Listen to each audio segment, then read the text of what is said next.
the Sylvia Corey podcast, where we have conversations that matter. Today's conversation is a little bit different from the usual. It being a beginning of F2, and since we started the podcast, which is 6 months ago, today I am answering questions from you, my audience. I asked some questions and you were generous enough to give me quite a number of questions, which I am happy to answer. All right, before we go to the questions, I would like us to recap the previous podcast where we spoke about personal branding and how you cannot depend on your previous employer's brand to open for you the new door if you are looking for work. And in that podcast, we dwelt on how a personal brand is really important and how to build one. So you go and watch it. I'm sure it would be beneficial to you. So today, as I have alluded earlier, we are going to answer questions, or rather, I am going to answer questions that have been sent by you to me in the various platforms that we use. All right, so very interesting questions came, and there are a little bit of personal questions which I will answer later. But for now, let me answer a few questions that you have sent me. Question number 1 is, I feel stuck in my career. How do I rediscover my passion and purpose? Wow, that was quite an interesting and a very good questions coming from the people I speak to, or rather I coach, that is mid-career professionals. And now having, or rather feeling stuck, is a very common thing. It is not unique to you. It is common for every individual. And whenever you feel stuck, it's not necessarily a bad thing. Yes, it is good because it tells you that you are awake to the fact that you feel you have been in one place, or rather one position, or even one line of duty for a very long time, or even the work that you do no longer excites you, as it were, and that's when somebody feels stuck. All right, so how did I get unstuck myself? Because it's an experience I went through also in the course of my corporate career. And what I used myself to get unstuck is using the thorn, the bud, and the rose analogy, which is a design thinking. It's a design thinking framework where the rose, obviously, by looking at the rose, how does a rose look like? It's so beautiful. It has a good smell, and so that represents the things that you enjoy doing, the things that are working well. So when you look at the things that you are working well for you, that's when you would be able to look at the positive side of things, not just looking at how you are stuck. So on that note, if you are looking at the things that excite you, you also look at what can be paid for, so that, or rather, how can you leverage that to get you paid for in terms of getting yourself a promotion or getting yourself a new role altogether, or pivoting in different industries. So one practical thing that you can do is to advance, or rather to sharpen what is working very well for you, is taking online courses. And for me, the taking online course, one of the courses that helped me get unstuck is design thinking. And the same framework I'm actually explaining to you is what helped me in getting unstuck. All right, so we look at the bird. The bird in this case represents the potential. What can I get from the potential work that I do, or rather in my current? Are there those that are, or rather what people normally call the low-hanging fruit? I know many people have said they don't like to hear that, but it means the things that are easily available to you that you can leverage, or rather potential that can help you advance in your career. So if you look at the bird, the relationships that you can build, the mentors you can use, the coaches that you can engage that can help you to make the potential, the bird become the rose. Obviously, as it is budding, it is going to bring the ultimate, which is the rose, which is very beautiful and good to look at or behold. And then another thing is that we can do on the thorn. Now, the thorn part is obviously the feeling stuck. So how do you get yourself unstuck? So the thorn are not necessarily bad, because it is the discomfort that I would like you to get comfortable being uncomfortable. It sounds like that in itself looks like it is paradox, or rather it looks like something that is antagonizing itself. When I say get comfortable in the discomfort, obviously when you're being pricked by a thorn, it is not very, you don't feel comfortable in it, but you need to get comfortable feeling uncomfortable, because in the discomfort is where growth happens. Very rarely would any growth happen if you are comfortable and you're just enjoying what you do. Most of the time, it is in the discomfort that we get to unleash our potential. All right, so that was question number 1, feeling stuck. So, and because that is my area of coaching, you are free to reach out to me, and I will be happy to take that question into a deeper level with you when you are ready. You just let me know. You can reach me via many places that I am in. Yes, I know my contact is on the in the footnote, so you will get to contact me when you need any further explanations on feeling stuck. All right, question number 2 was very interesting. How do I balance career growth with personal family commitments? I like how the question is framed. One is, because in the recent past, people have been talking about work-life balance, but really, how does work-life balance exist? In my view, personal view, is that when you say work-life balance, it raises a question. So when you're at work, are you not alive? Or is there not life at work? Clearly, you are still working. It's only that it is in the different aspects of life. So I like how this question is framed, because it is now balancing the work, the personal life, family commitment, and career growth. Okay, so work-life balance in itself is fluid, or rather the descriptor there, work-life balance is not, for me, it doesn't bring out well what it ought to be, because there's a time of your life where the career growth and life and and family commitments are nearly, one is destabilizing another. So it depends on where you are at. It is not a one-size-fits-all for everyone. And work-life integration is more of inclusive compared to referring it to as work-life balance. So I love how the question is framed. So how do we do that? There are 3 things that you can do to make sure that you are having a balanced career growth with your family or personal life. But the key thing is make sure that work fits into your life and not the other way around. Yeah, when it becomes the other way around, it loses everything. And you would, everything will just crumble down if it is the other way around. So one thing that you can do is set boundaries. One of the key things that you can use to achieve that is set boundaries. You block time for your family and self-care activities, and it should be non-negotiable.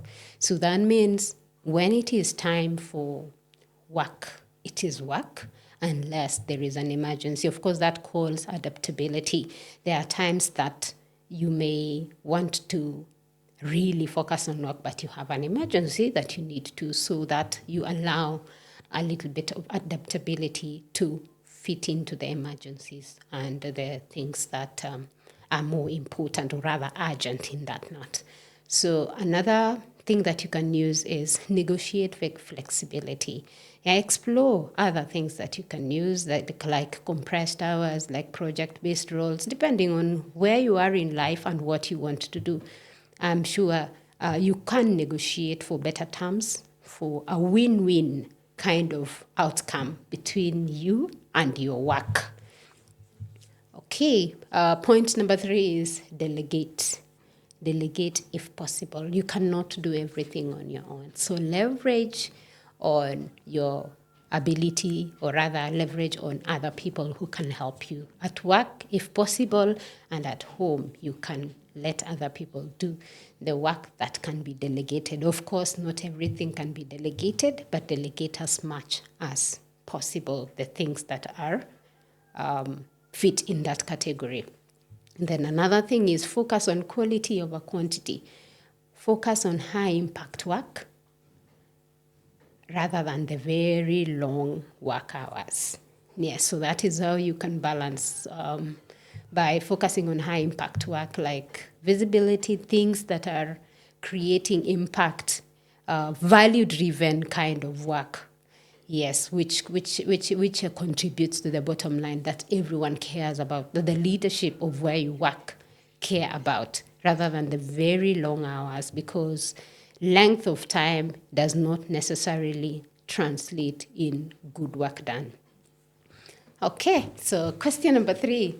What mindset shift should I make to stay relevant? Wow. Right now, there is a lot of changes that are happening in and around our world. So the mindsets that we need to have in this case, we cannot definitely remain with a fixed kind of mindset. So we need to adopt a growth mindset. And in the growth mindset, by the way, I know many people teach us to have a growth mindset, but they don't explain to us what a growth mindset means. It means stretching yourself, taking extra things that can give you leverage, learning new skills. Adopting growth mindset involves all that, and also seeing challenges as learning opportunities. We don't see challenges as something that has come to block us, but we see it as learning opportunities. So that is the mindset shift that we need to have. So having a growth mindset is going to help you. And whenever you see challenges as learning opportunities, you'll be amazed at how much you can learn. You can also learn from people as you adapt the growth mindset. Okay, another part of the mindset shift that we need to have is to become a lifelong learner. Yes, you cannot afford to stay with the skills that you've always had. You have to keep upskilling. And right now, it's very nice. You can have 30 to 60 minutes daily per week or per day to just upskill. You can upskill using podcasts like this one. Yes, you can learn from it. You can do the micro courses, the short courses that are being offered online. And you can also learn by observing other people. That is, learn from coaches, learn from mentors, learn from people that are doing what you want to do right now and are inspiring you to keep at it. All right, so another part of the mindset shift is embracing discomfort. That's what I said earlier. Get comfortable being uncomfortable. Yes, career pivots require a lot of embracing discomfort. Like if you're pivoting in a totally different industry, it would not be easy because it will be out of your comfort zone. Maybe you're used to doing things a certain way, but when you move to a different industry, which is not the same as what you've been doing, it is going to cause you to do things that are a little bit challenging and uncomfortable. And we need to get comfortable with that in your career pivots. Remember, when you are in mid-career, it is when a lot of decisions are made. It's a lot of shift. Many people go through a paradigm shift in mid-career, and many people decide to also pursue other career path when they're in their mid-career, because this is when defining moments a lot happens. Okay, Question number 4 is, how do I overcome imposter syndrome? Right, I know imposter syndrome has really been discussed. A lot of material is shared about imposter syndrome online, in podcasts, in books. Many books have been written about imposter syndrome, and it is clear that everyone at any one point in time will feel like fraud. That is what imposter syndrome means, really. So once you have identified that you're experiencing imposter syndrome, and this is when you feel inadequate. So what you need to do is know that you are ready and trust your ability to get things done. Trust your intuition to get things done. That way you'd be able to overcome imposter syndrome. And one thing I learned from my coach, she told me that if you want to overcome imposter syndrome, stop thinking like one. Yeah, don't think like an imposter. Think like a person whom deserves to be where they are, and they've been there because they have worked. They deserve because they've earned it, not that it is being given to them just for free. No, you've earned it. All right, so 3 practical ways of overcoming imposter syndrome is tracking wins. Keep a journal of many wins that you do, like weekly or even at the end of the day review when you're creating your to-do list, or rather to-be list, who you're becoming. Then you can track those wins and see at the end of the day. When you are in the habit of tracking, you will notice that you will see that you have many accomplishments, which will help the imposter syndrome not become so prominent in your life. So keep your journal of your achievements in a folder in your laptop or anywhere. Or if you write on a manually in a piece of paper, you might lose it, but keeping it in your journal or diary does help. All right. Another thing is reframe your thoughts. Instead of feeling that you don't belong, ask, what unique perspective do I bring? Yeah, look at what unique perspective you're bringing, because in an organization, every person has a unique perspective. We can never be the same because that's not who we are. Everybody is unique in themselves. So you frame your thoughts and think what value you're adding, and not feeling like you do not belong.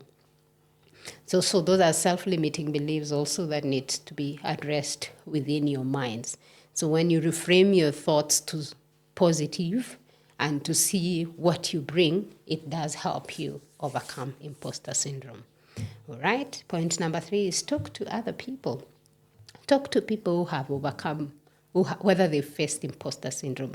Chances are you will, in every person you will speak to, they will tell you. And even the top high achievers do experience the same.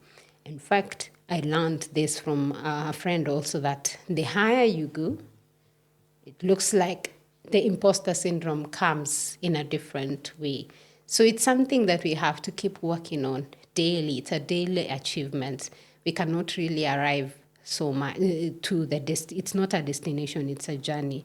So each time you level up, you would feel you may experience imposter syndrome, yes, but however, you don't let it stop you.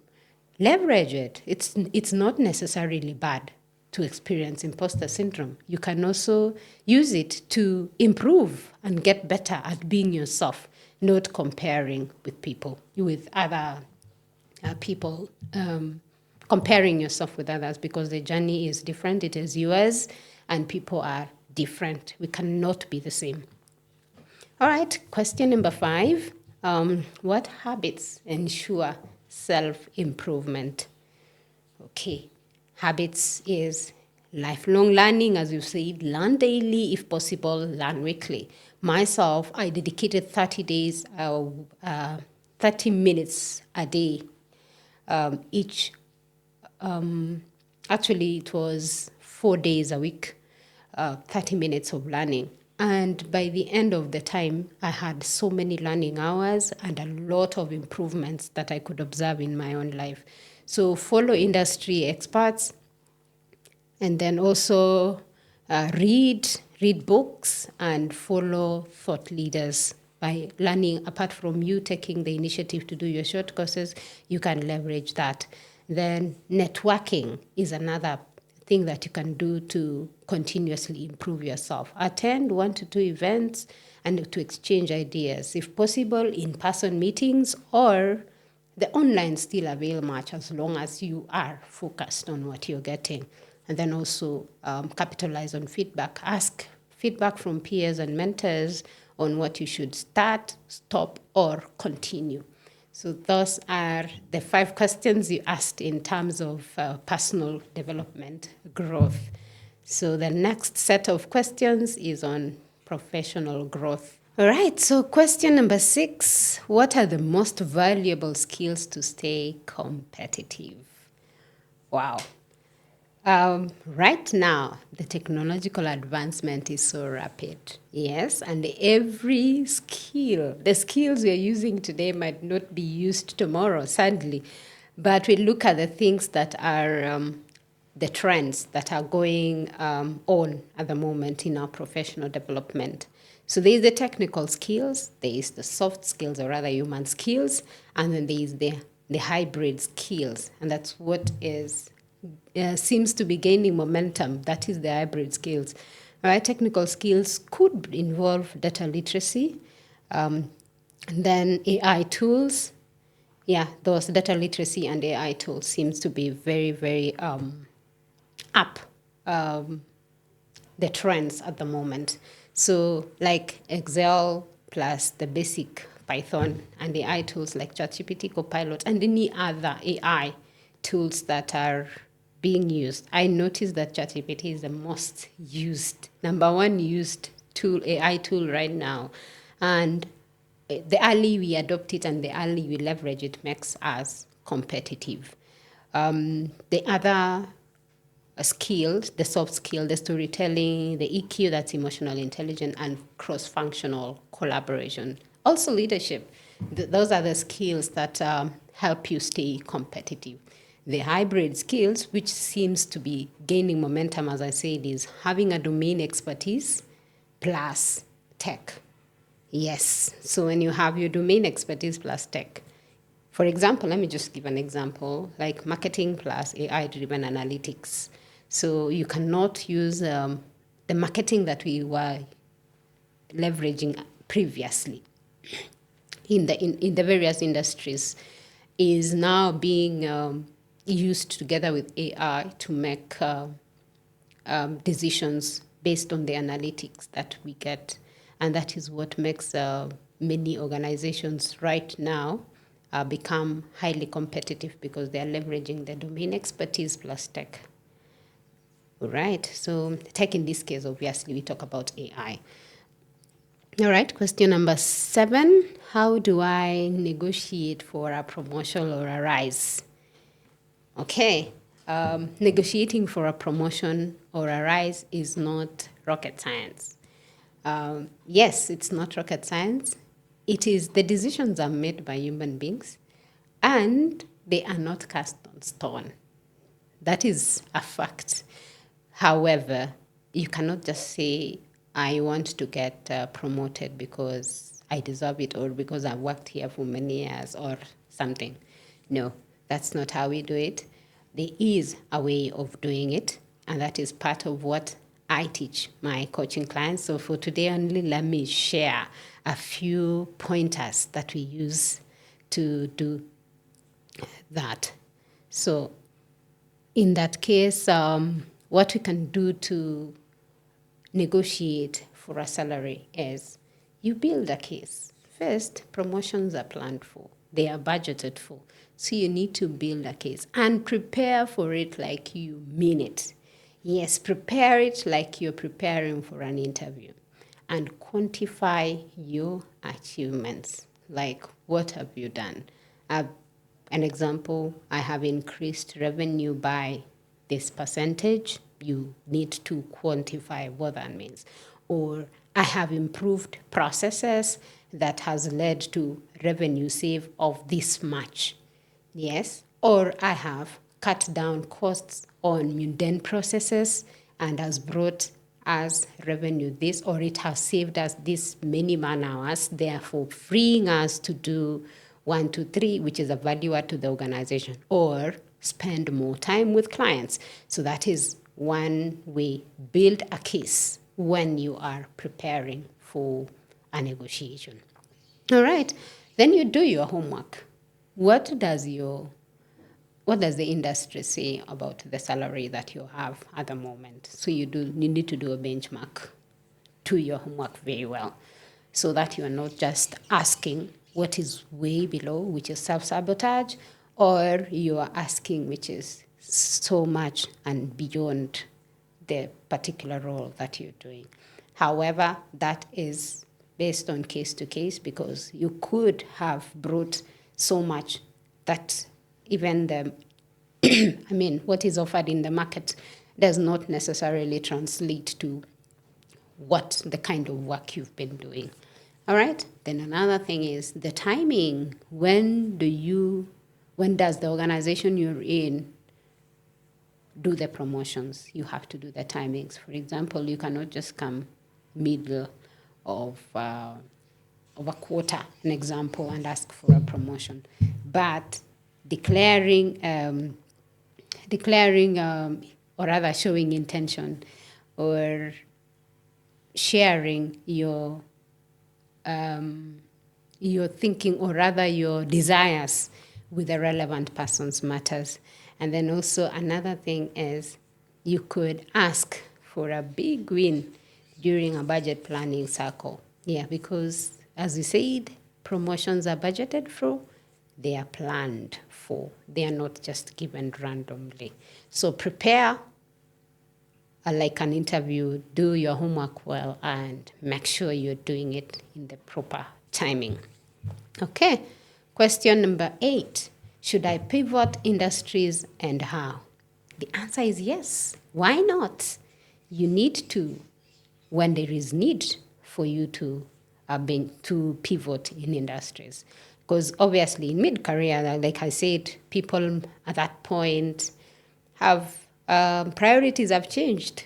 Maybe they are navigating family life, they are navigating a personal transition, so to say. So pivoting industries is almost inevitable in mid-career. So yes, but you need to test it first. Take a freelance on project, do certifications in the new field, and that way it's going to help you to pivot industries. Leverage transferable skills. Transferable skills is like leadership, problem solving, stakeholder management. Those ones apply everywhere, or even customer service skills. If you cannot handle client issues, then it is all about clients in business, generally speaking, because who are you making it for? Who are you designing the product that you've designed for? There is a customer behind every advancement that we do. There is a consumer in that matter. So when you're designing that, when you're leveraging the transferable skills, look at your skills that can be applied in every industry. So I said leadership, problem solving, and stakeholder management. They are applicable in every industry together with customer service. Then the other part is network strategically. Network strategically, that is going to help you in pivoting industries. So that means networking is not going to the LinkedIn and seeing somebody in LinkedIn and you start declaring your intentions in the very first message. No, networking strategically is building genuine relationship, and you have to keep the conversations warm and declaring your intentions and planning them well. So that is networking strategically. It is also part of what I teach. So should you require any further assistance on that, feel free to reach out. Question number 9, how do I build a strong personal brand? All right, we'll just state this one. LinkedIn presence, one of them. 2 is consistency. Personal brand is not once in a while kind of. You have to do it consistently. If you choose to post weekly consistently. If it is 2 times a week, consistently. But also do not post, become too random or too rigid. Just check what works best for you and stick by it. So on LinkedIn, share insights, share your experts, share trends, and all that. So that would make you build your personal brand. Of course, a whole personal branding exercise is it's a whole conversation in itself.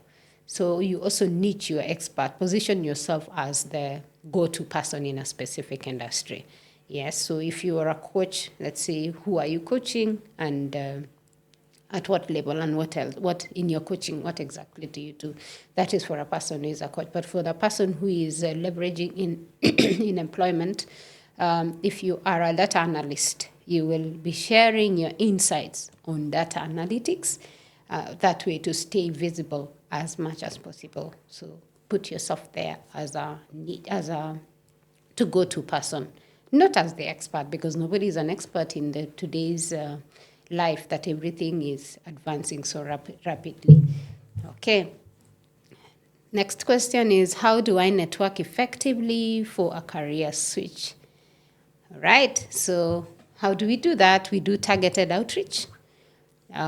Message people who are hiring. It is not just enough to apply for a job.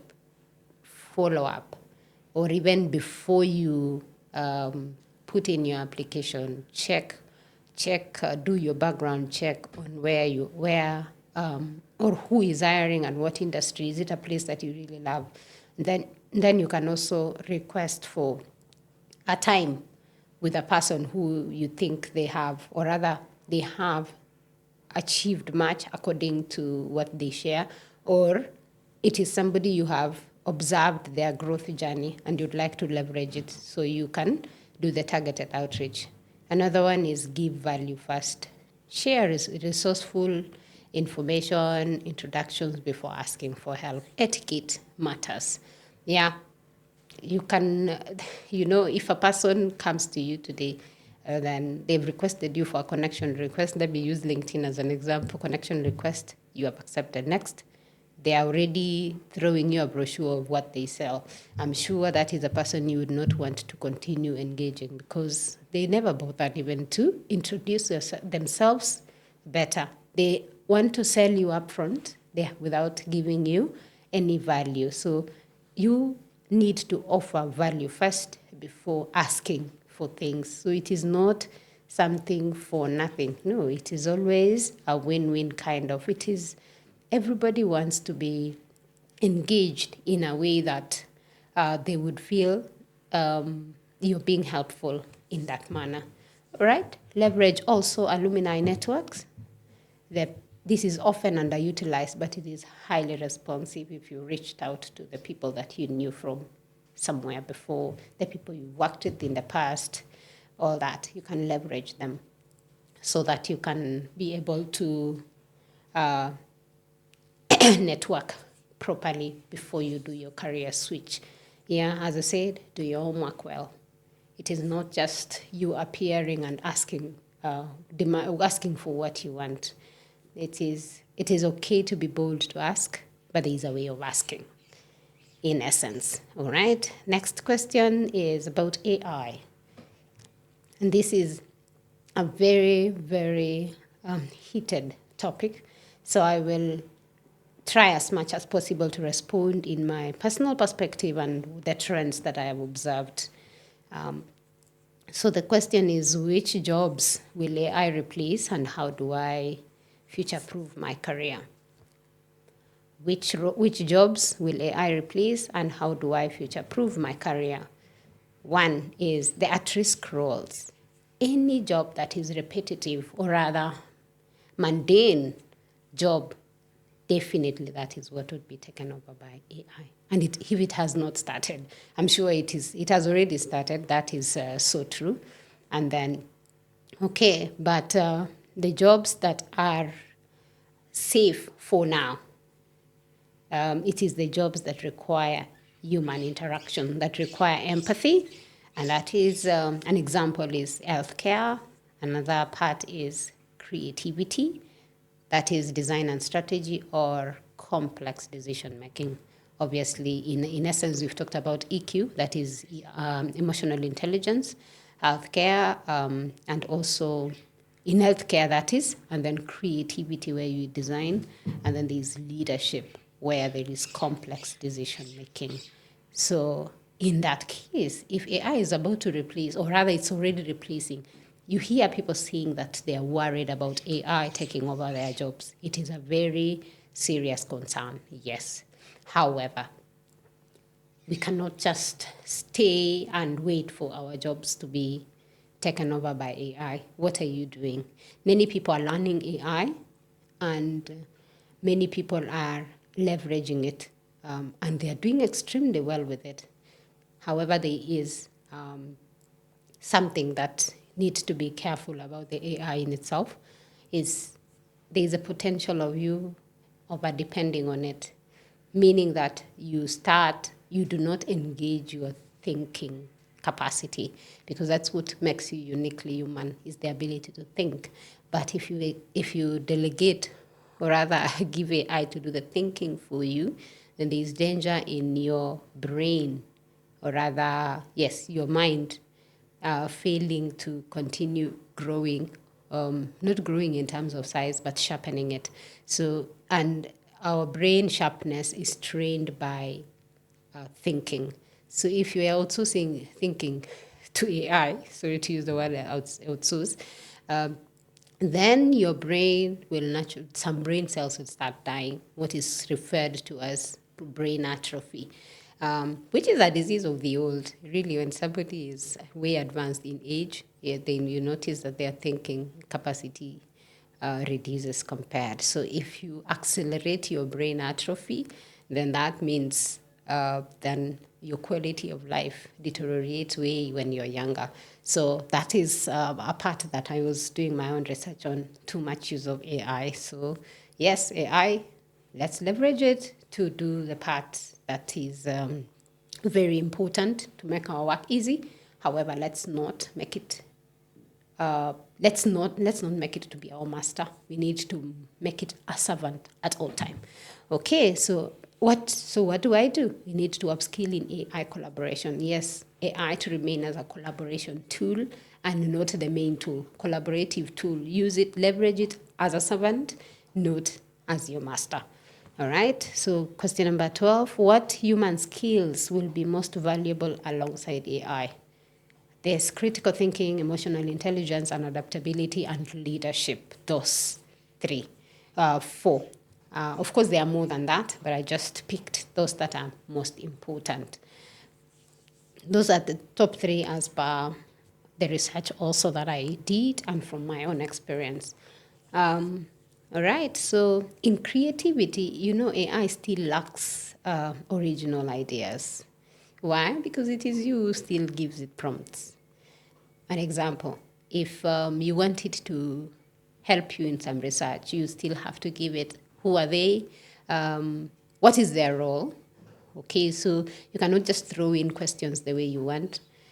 You have to tailor the questions to really give you what you need. So it doesn't have original in ideas, but it is able to search through and give you the most recent and as nearly accurate information, nearly accurate, yes.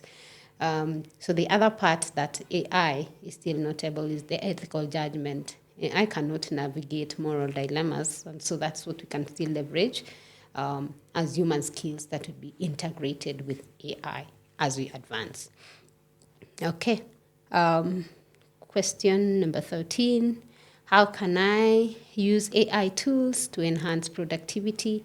Yes, you can use AI to do job search, you can use it to do your daily work, and you can use it to learn. There are people who you leverage it, you ask it questions, and it can research for you, it can give you a whole research sites where you will get the information you're seeking, and most students are leveraging it now, and they're able to learn faster compared. And AI tutors does help you for the new skills. So those three, job search is what you can leverage to enhance your productivity, your daily work, and learning. Question number 14, will AI make my role obsolete, and how can I adapt? Right? Yes and no.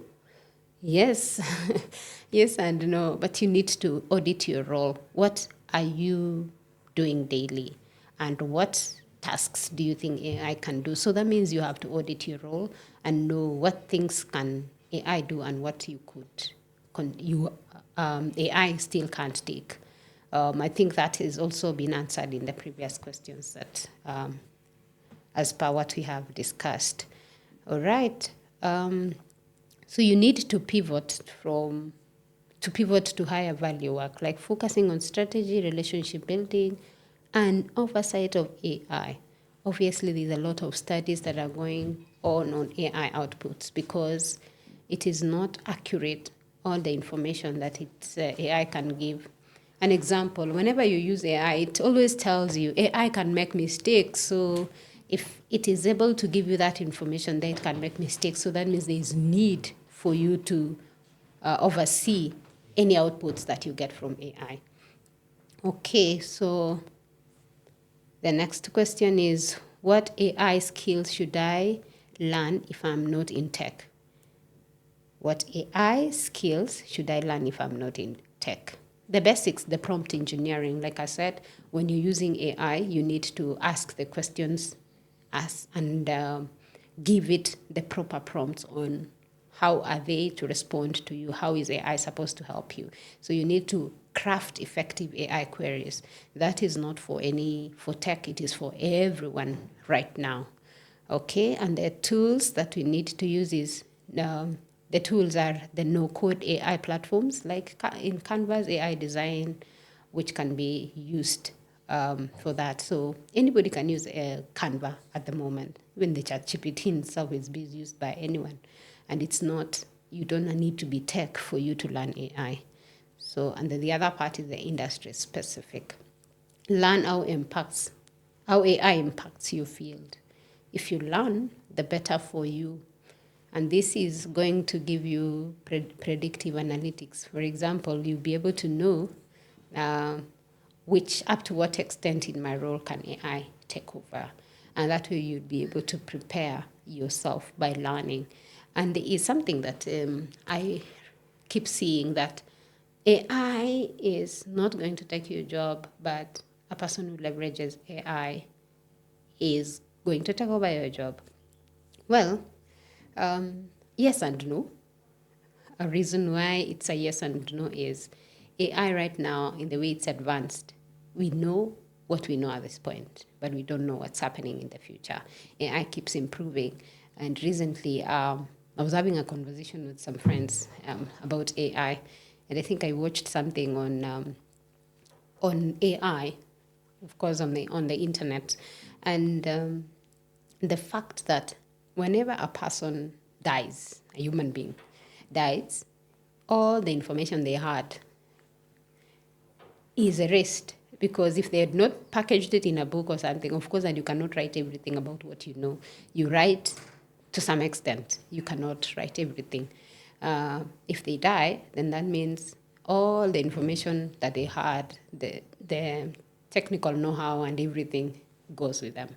But AI, each time a new AI is being built, it is definitely an improvement of what is in existence. Yes, so that is the part where AI is rapidly going, and obviously, just like any other technology, we cannot catch up with it.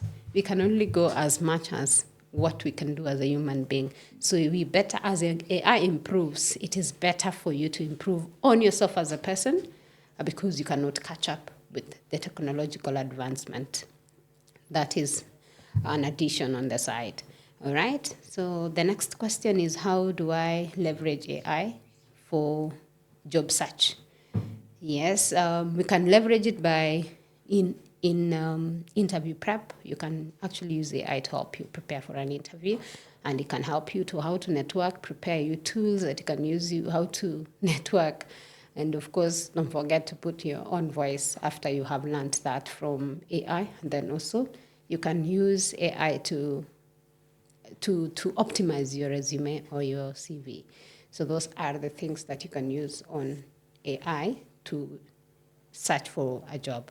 All right, I generally do not use the word job search. I say job shopping because job search, searching is where it's not very specific. So when you go for a shopping, you have a shopping list and you have the minimum, the must-haves, the good-to-haves, and the things that can be delayed. So that is how I prefer using the job shopping. Because when you go for a shopping, or rather when you go for shopping, you will be having your ideal work place that you want to go. You have minimum things in terms of what culture do you want to, what kind of culture do you want to work in, and all that. So you can leverage AI to do your job shopping. Okay, the next question is, what industries benefit from AI collaboration? There are many. All right, one is healthcare in terms of the diagnostics. That is what AI and human collaboration happens. Yes, there are things you cannot trust AI to do everything in healthcare. Yeah, it can be used diagnostics plus bedside care. Diagnostic can be done by that, but the bedside care, it has to be done by a human being, because how would you tell AI how you're feeling or how much is your pain? Would they be able to understand all that? Would they be able to view and observe the things that a patient is going through? Not yet. Okay. Education, personalized learning, that is, AI can be used there. And then also in legal, excuse me. So in education, you still have, yes, you will go search information for yourself, but there is the personalized learning where human AI collaboration works well. Even the legal, like document review and client advising. So those are examples. I just placed those industries at the moment. Those were the ones I could get. So what do you need to do in this case? You need to position yourself really as the link between AI outputs and human needs. An example, if you have created a product, you still need to go and test with the consumer out there. That's where now you will go collecting data and experiences from clients, which would help you to make decisions based on that. Okay, so the next question is, how can mid-career professionals reskill for AI? I think we have already mentioned it somehow. So like micro-credentials, go do short courses and all that, so you can reskill for AI there. You can do internal projects, and then you can do peer learning, join communities that learn or are teaching AI on LinkedIn, like learn AI together. There are many places like the Google one, the Coursera courses, which teaches on AI fundamentals. Okay, so the next question is, what will leadership roles change because of AI? Of course, yes, but it is both.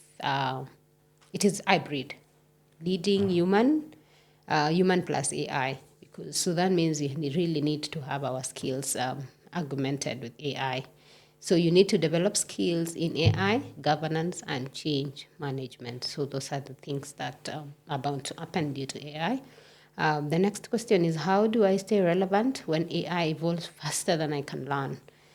One, focus on adaptability, sorry. And then the next part is follow AI thought leaders. You'll be able to get the data, or rather information, that is easy to understand. The next question is an MBA certification worth it in mid-career? Okay, that is a question that you need to judge for yourself, really. If you need a credential to break into a new field, then by all means get it. Yeah. However, it's not the only way. The alternative is, and also a faster and a cheaper option, is like specialized certifications. Instead of going to do our own MBA on something, you can do the specialized certification, which is faster and it can still get you what you need. So that is for you to judge for yourself whether you need an MBA or not in mid-career. Yeah, there are people who have gone to do it because they desired. There's also a person who desires to do it. But if it is the only way of you to go, then why not? All right. What side hustles align with my skills? Interesting. Very interesting question. All right. So I would answer it in two ways. Like, you leverage the expertise that you have. So that means you can do consulting, you can do coaching, and you can create digital products like ebooks and courses on the expertise you have in mid-career. I'm sure you've learned so many things, a lot. Yeah, coaching would come handy, or consulting, or even creating an ebook or a course, obviously. Then another part is AI augmented gigs like freelance writing. If you can use AI to research, and then you can now use that together with virtual assisting with automating tools. So that those are the side hustles you can have in your mid-career. But the one that comes out naturally is the one that is the most appropriate for you, that align with your skills. So how do I transition to a leadership role when you're in mid-career? You need to show initiative, and you need to lead fast before you get the title. There is no way you will get to know leadership when you are in the job. Yeah, so in other instances, many people have been thrown into a leadership position and they learn on the job. But for you, since you want to prepare and transition, lead now. So show initiative, lead cross-functional projects, mentor junior colleagues. That one comes in handy. Why? The more you do it, the more you become great at your craft, and other people, you will start being noticed whenever you show the initiative. Because raise your hand. If you want something, raise your hand and ask that you get the opportunity to do it, because nobody knows what you want. And it is not in your leader's prerogative to know that you desire something. It is you who needs to raise your hand, share, speak out on what you want. Then work on your executive presence. Yeah, other people call it gravitas, and that's it. So communicate vision clearly and manage up effectively. That's when you transition to a leadership role. So initiative, lead with. You actually don't need a title to lead. You lead first. The title will come. I know that has been argued because it's been misused elsewhere, that people are being used to work and without being paid, but that's not the path that we want. When you do it deliberately and intentionally, that I am leading or taking up these projects because it is stretching me to advance me into where I am going, then why not? Okay. What are the best remote or hybrid options for mid-career professionals? Right. One is high demand roles. For example, project management, UX UI design, and corporate training. Those are some of the corporate trainings that you can do. Okay, so the next question is, the next question says, how do I deal with ageism in hiring? Actually, this is the last question. Yes, how do I deal with ageism in hiring? Okay. Mid-career in itself, as we speak, is that somebody who is in mid-career would have very many years of experience, and it would have been a long time, maybe since they graduated. So you modernize your resume really so that you can deal with that. When you modernize your CV, your resume, you don't put things that are not really relevant. Make sure that whatever things you put in your CV are things that are relevant to the role you want to apply. And then also highlight adaptability, showcase your digital or AI literacy and recent certifications. That way you will show that you are up to date and that your age is not a limitation. It is sad that this question came from the audience, and I am sure this must be somebody experiencing that, because in the world we live in where we advocate for diversity, really that should not be, because in itself shows how discrimination is still there. It's such a sad state that people are being discriminated against because of their age, and yet it doesn't really.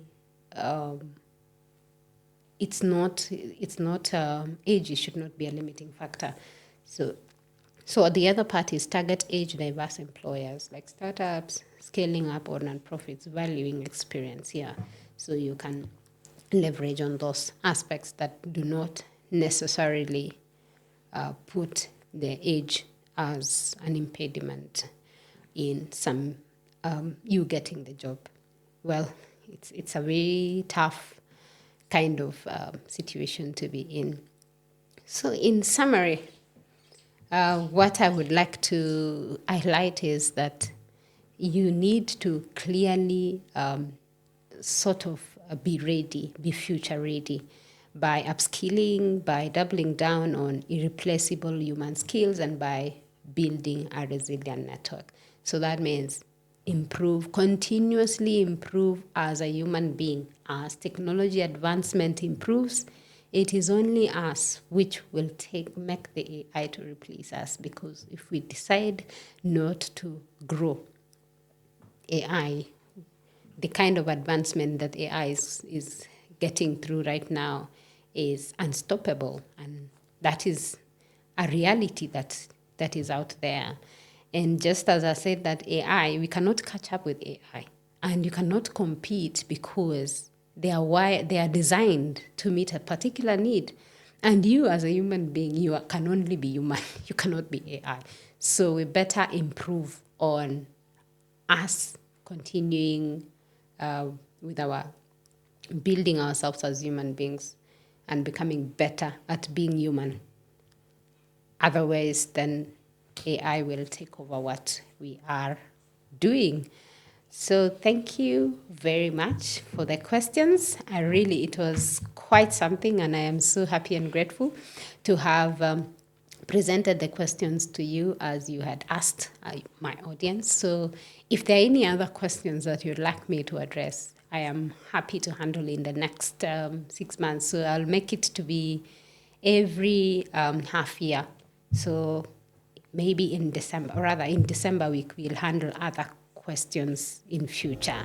So thank you very much for coming to the Sylvia Corey podcast, where we have conversations that matter. Let's meet in our next podcast.